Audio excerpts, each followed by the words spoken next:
Bite-sized version of the Election Review 2019. Report from Labour Together. Go! So this report was commissioned by all sorts of people from across the party. All sorts of groups contributed to it. And it came to the big conclusion that this was a historic defeat. It was a long time coming, and we have a huge mountain to climb. So I'll go through the chapters very briefly, outlining what the report says, and then I will mix it in with my the 43 recommendations at the end, with a few thoughts of myself about how that impacts on us locally. So chapter 1, the scale of the defeat. So if you look around on this, you can see that our electoral coalition fractured in 2019, but was at pains to say that this was a long time coming. And 2017 only masked what was really going on. We were all blinded by the success of 2017, if you can call it that, but actually our old core vote was fracturing away at an alarming rate, and 2019 pushed it over the edge. People walked, except for in London. The new divisions now are not about geography mainly, but it's about age, education and place. And if we're going to overcome this, then we need a 60% increase in the number of MPs, which equates to about 123 MPs. No party has ever done that in history, so this is a big ask for the next 4 years. Chapter 2, the long-term drivers, why this happened. I've said already, it was the old core vote and our new core vote that we've fractured completely. Over the last 10 years or so, there's been more of a Tory resurgence. Our support sort of picked up in 2015, went up in 2017, and then came to an almighty crash in 2019. No one has loyalty anymore. Trade unions, no one has any loyalty to those, as areas of the country have become deindustrialised and the union presence has diminished. So people don't just vote Labour because that's what they've always done. The voters are quite volatile, and they switch. Since 2001, they've been switching all over the place. There's also a perception amongst our old core vote that Labour doesn't listen. And also Brexit has had quite a big impact on this as well. And also it's the same across the world with a lot of centre-left parties. The support is diminishing. So yeah, it's all built up to this big cliff edge in 2019. So chapter 3 was the issues in this specific election. What added to the melting pot? What were the main causes of the disaster in 2019? Well, the big thing obviously was Brexit, and I think we know why. It was like probably our muddled and confused position on Brexit and all the splits that happened over that. The splits in the party itself really didn't help, and nobody likes to vote for a split, divided party. So that really didn't help things. Surprising, the report was about non-voters. I always thought non-voters were coming over to us, and they certainly appeared to be in 2017, but apparently not. And in 2019, the Tories really capitalised on non-voters. So that was pretty bad. The obvious thing was Jeremy Corbyn's leadership. I mean, he was much more popular in 2017, and then after that point, he had two years for the right-wing press to attack him and paint him as this evil villain character. So that really hasn't helped. The manifesto, there was a big criticism of that it was almost like a shopping list of policies that just kept coming out and it had no time to land. Once one policy was announced, it started to gain in popularity, but then it would be very quickly replaced by another one, so it didn't have time to embed. And Scotland, the big conundrum about Scotland, we've been totally wiped out there. And if we're not going to win back there, then it's going to take trying to get rid of people like Jacob Rees-Mogg in North East Somerset. We're going to have to start really picking up seats in the southwest and south of England especially. And that's going to be quite a big ask, really, unless we make a big sort of a resurgence in Scotland. We certainly haven't done that, and they're going through a constitutional crisis of their own. The criticism around the campaign, well, the main, there's three main sort of criticisms. The leadership of the campaign itself, no one seemed to be in charge of it. There was no accountability. I think it's starting to hear reports more about what's happened within the party machinery over the years, and the the atmosphere there.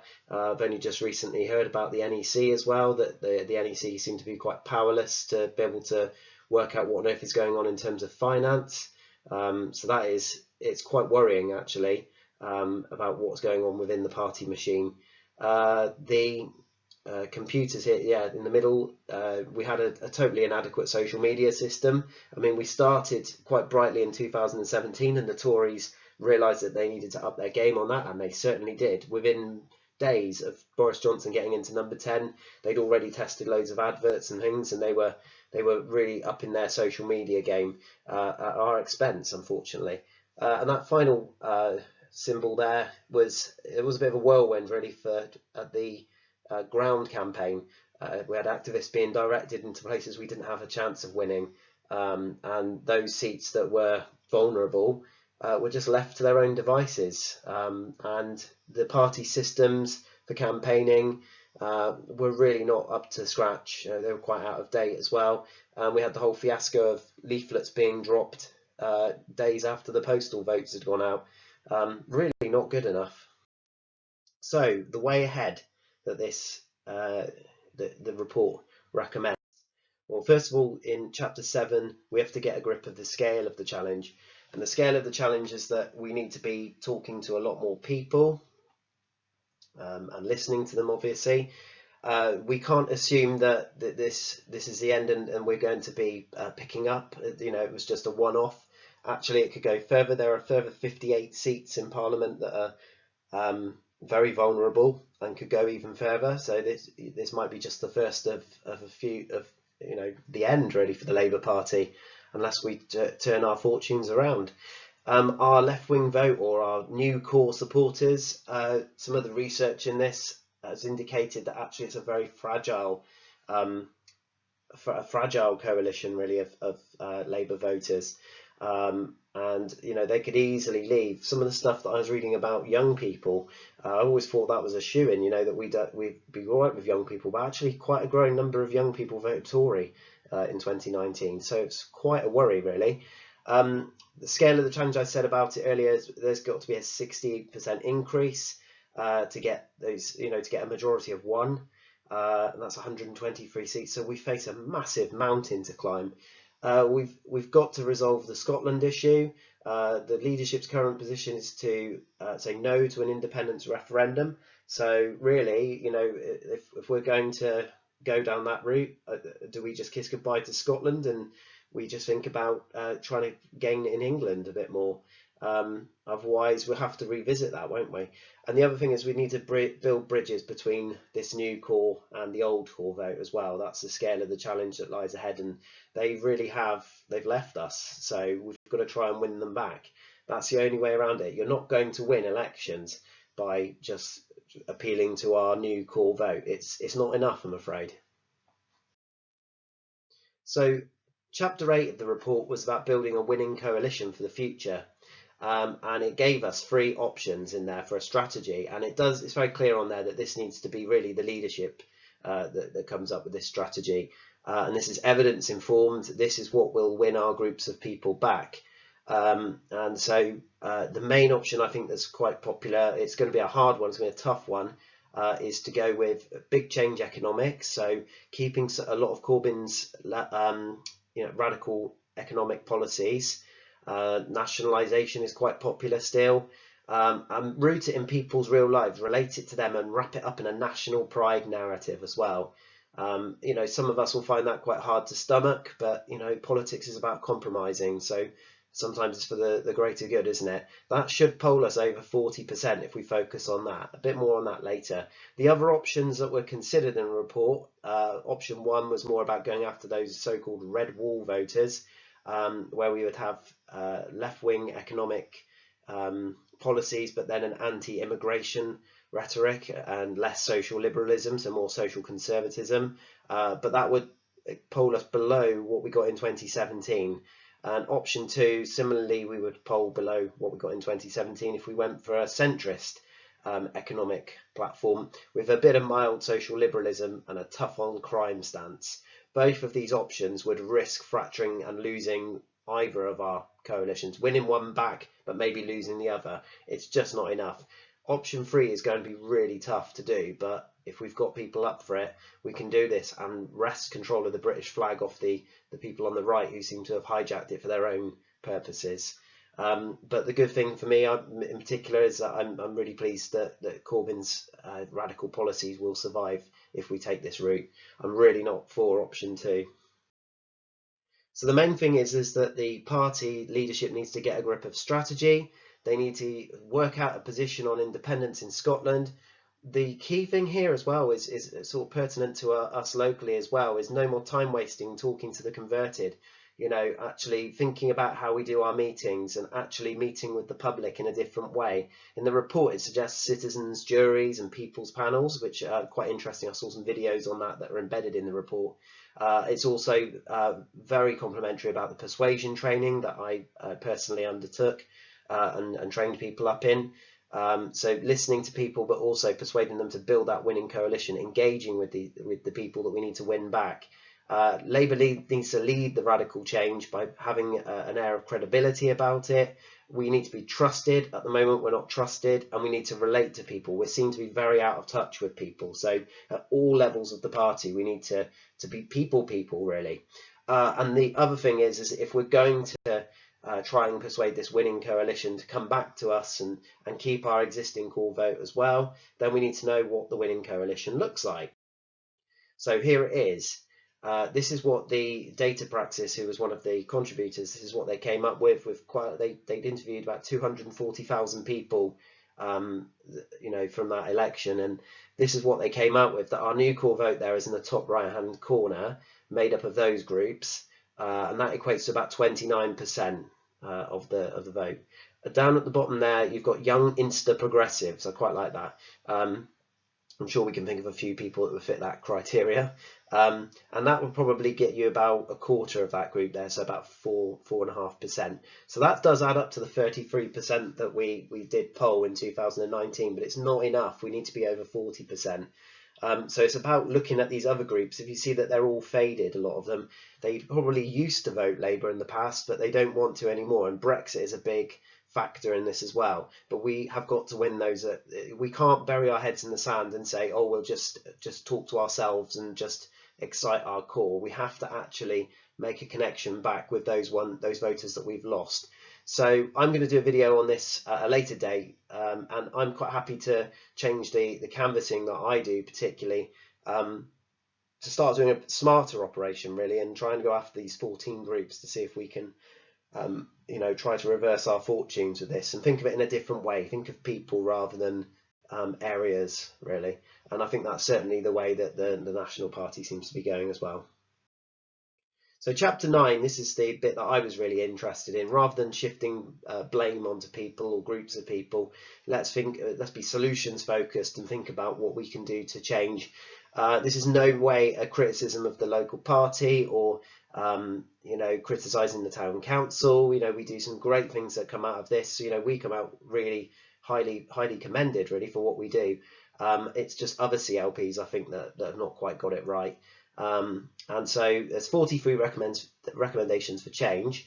A lot of these things will be done on a national level. They have to be done, but there are things that we could do to improve our game on a local level. And Ed Miliband himself, who's one of the commissioners, he said that there's no time to lose, there's no time to waste. We can't wait for an organisational review of the party. We should just get started straight away and use our elections in 2021 as a test case. So the next thing is, I'm not going to go through all 43 recommendations, but I'm just going to highlight a few of them for you, and it's using my Facebook posts that I posted last weekend, and it's mixed in with a few bits there as well. You can have a look on the Facebook group to read it in more detail, and it's sort of what I think, you know, we could do to change things locally. So the 43 recommendations 1 to 5 is all around a clear, coherent, shared political strategy, and that's got to come from the top. You know, no more you know, blaming other people. It's about actually, you know, somebody needs to be accountable for this, and actually you know, what are we doing? Are we a protest movement, or are we going for winning? And the report is very clear, it's about winning. You know, we can't put these wonderful ideas into practice if we're not going to win power. It's as simple as that, and it's actually in the Labour constitution as well. So we need to get a grip of that.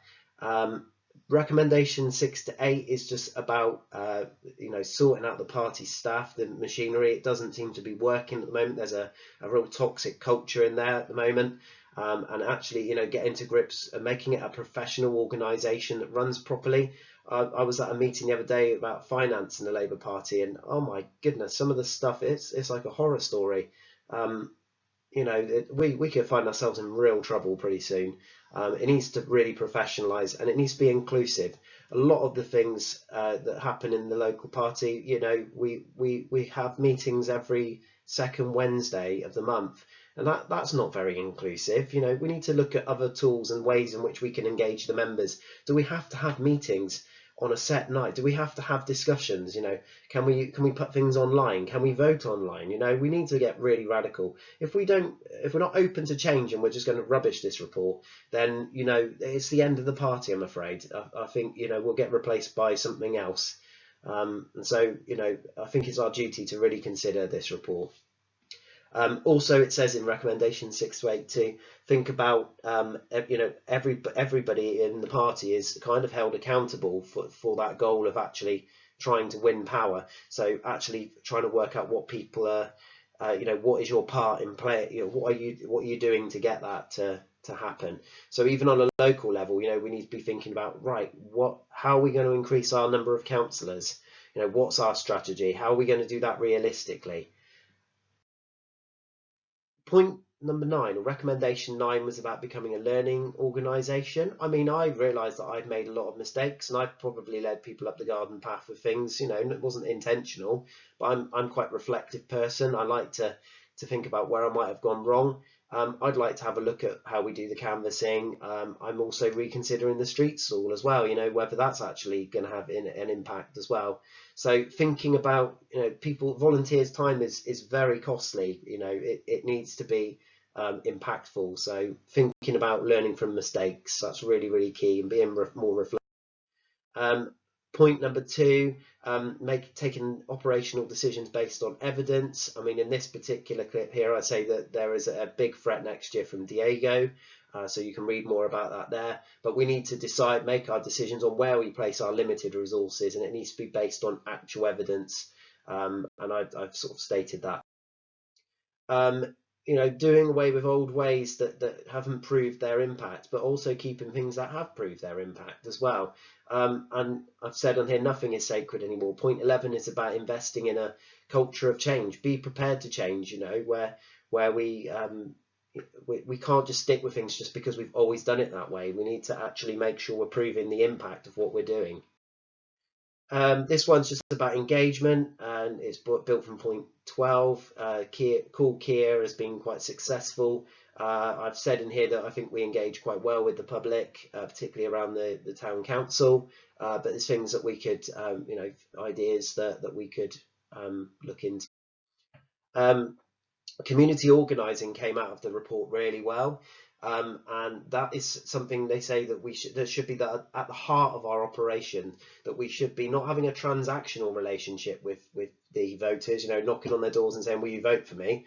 It needs to be more about how we can serve our communities, and we do that really well with the town council and other councils as well, that we have an impact in. But actually, what about areas where we don't have a Labour presence? Community organising will be a fantastic thing to do there. And I've said that we need to get this whole Unity House situation sorted out once and for all. If the party is doing as I expected, they've done. I've heard from other CLPs that they've been selling off properties. And then it all goes quiet, like has happened with the Unity House situation. Maybe we need to just get on with things ourselves and try to get a place together with the unions and the co-op party. Start doing this properly. And then thinking about how we engage people with. There's radical ideas here on group memberships that could be through community groups. They could be try and break down that toxicity that the Labour brand has got at the moment, and try to be really in the heart of our communities, and like we are in Bridgewater, but trying to get that elsewhere as well. I said more here about community organisers, that there's a role for everyone. One of the points is that that community organisers probably, when they made their contributions, a lot of them were getting bogged down with admin work. But this is something that members could do. Not everybody wants to be out knocking doors or doing events and things. People might want to just work quietly behind the scenes, and they can play their role there. So there's just some ideas on what people could do. This one's quite interesting. It's a different way of forming policy. And they say when I do my video next time about the 14 groups of people, there's certain issues that we can get consensus on. So they propose in the report to hold things like citizens' juries. And I'd love to facilitate something like that. I'm quite enthusiastic about it. And instead of sitting there, discussing it with ourselves, we should be doing this with the voters, finding out what the local people want in terms of policy. I mean, we have the forums through the town council, which is wonderful. But I can imagine ward teams doing this sort of thing, and feeding into the system that way. And if we want to have a branch discussion or a CLP discussion, what's wrong with having that online? Zoom doesn't have to stop once lockdown is over. We could have a voting system, an online voting system. There's lots of possibilities with this new technology. Yeah, this one is particularly my point. Point 22 is about reforming canvassing. We have very limited data with that, and also it doesn't help that the parties' data systems are just so naff. And we need to think about, once they've got the data system sorted out, maybe we could stop spreading ourselves so thinly and actually find where clusters of our groups are, and we could knock on doors and go after specific people, engage them on topics. One specific example is one of those groups. One thing that works really well with them is rail renationalisation. So I'm sure we've got lots of experts on that locally. We could just send them off to specific areas, to specific houses, to go and engage those voters, start developing that relational aspect that we need. And if we did that, I think we would become unstoppable. Point 27 is about mapping local online activity. If we have a really good social media system, then we could actually we could really work well with this one here.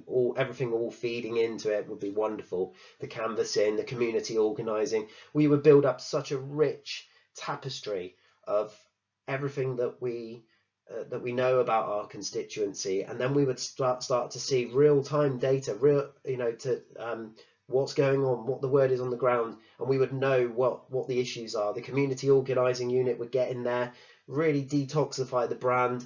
And then we would have that ability to get the persuasion team in there, the canvassing team, to do what they need to do as well. I can only see this going really well if we really up our social media game and the systems work properly. We're ahead of the game on this one. Point 26 was about activities all year round. I suppose there are certain members that turn up for elections and do leafleting, and that's their bit, but it would be lovely if we could find out what our members want and try to find a way, a system structure that works for them. It's a bit more convenient to them. Running a branch meeting every second Wednesday is not convenient to everyone. It's not inclusive. So actually, trying to make our activities last all year round, but also more suited to people's lifestyles, so that they can engage and take part, and also use of technology as well. So that's going to play a big part. Point 28 refers to target seats, but we can learn something here about wards that we could win. Maggie Layton has said here, that she felt that she needed an army of people to get around in a remote rural ward, and that was really difficult. I mean, despite those limitations, she did really well there, and so I wonder how much better she could have done, and maybe she could have even challenged the Tories there. It might have been a closer result, but she didn't get round to everywhere, and she needed that army of people, and so there are many barriers in the way that need to be scaled back, really. But yeah, we need to conduct a needs analysis and think about what actually, what do we need? Are there any ward teams that are particularly inactive? Are there wards of people, are not engaging? Are there wards that are actually full of engaged members? Could we use them to better effect? So thinking about that sort of thing in a ward basis. This sort of builds on what I've just said just now. The point 30 is about giving members access to what they need. The report really highlighted that there's a whole gatekeeper culture, both nationally and I suppose locally, where we found it really impossible to gain access to things. When I was the secretary, it took me months to gain access to things. There's this real sort of culture in the party of not being very welcoming to newcomers. That has to end. We have to be really welcoming. You've got enthusiastic newcomers coming into this. We should take advantage, use their enthusiasm. But yeah, we need to obviously give access, but it needs to be within an ethical, legal framework as well. This point here, I don't have the actual recommendation number, but this is about how we use our members' skills and talents. We need to create a time bank, a volunteer time bank. Ian McDonald has said time and time again, why have we got such a large membership and no one's seen most or heard of most of them? We find that it's the same people turning up to things all the time. So that needs to be addressed, and we need to think about what skills and talents people have got, so we can really find out what excites and motivates them and get them to these things. And also, does it have to be an actual physical thing? Can they do something in their own time? I mean, I'm doing this on a Saturday afternoon and I'm quite enjoying it. It's the only time I've got. I wouldn't be able to produce this by coming in on a weeknight for a meeting about it. I just wouldn't have the time. So yeah, we need greater flexibility and let members do their contribution within their own time, and let them volunteer their time and call it in when we need it. Points 34 to 42 all around the digital systems and tools. We've learned earlier that it wasn't up to scratch, but we need to think about making sure that is a really data rich system, so we learn things very quickly and we adapt. It also said about letting members allow for experimentation. At the moment, the bureaucracy really limits and holds people back. So let's get people to the point that the outcome we want is that we've got our fingers on the pulse. We know what's being said on the ground. We know through social media. The Tories are onto this. They test things all the time. We want to get content out all the time that then gets shared organically. That's the best way to do it. It's free, but it's got to be content that's original and exciting and is going to appeal to all those groups. And that's going to involve the members working together and using everyone's skills and talents. So the systems have really got to sharpen up.